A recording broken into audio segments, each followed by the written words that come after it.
మనం మన చిన్నప్పటి నుంచి చూస్తూ ఉంటాం. మన పెద్దవారు లేదా మనం ఎప్పుడైనా మనకు తెలిసిన వారు చనిపోతే అక్కడికి వెళ్ళి వస్తే తప్పనిసరిగా స్నానం చేయాలంటారు.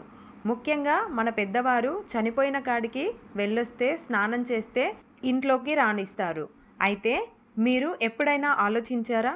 అసలు చనిపోయిన వ్యక్తి వద్దకు వెళ్ళి వస్తే ఎందుకు స్నానం చేయాలి?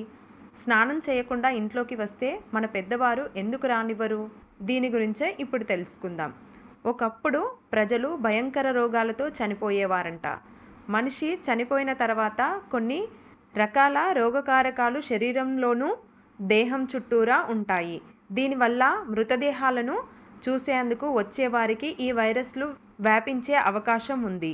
అయితే స్నానం చేసి వస్తే ఆ హానికర వైరస్లు శరీరంలో నుంచి తొలగిపోతాయని పెద్దలు సూచించారు. అందువలన అప్పటి నుంచి ఇప్పటి వరకు శవం వద్దకు వెళ్ళి వస్తే తప్పనిసరిగా స్నానం చేయాలి అంటారు. ఇలాంటి మరిన్ని వీడియోస్ కోసం సబ్స్క్రైబ్ చేసుకోండి, లైక్ చేయండి, షేర్ చేయండి, కామెంట్ చేయండి.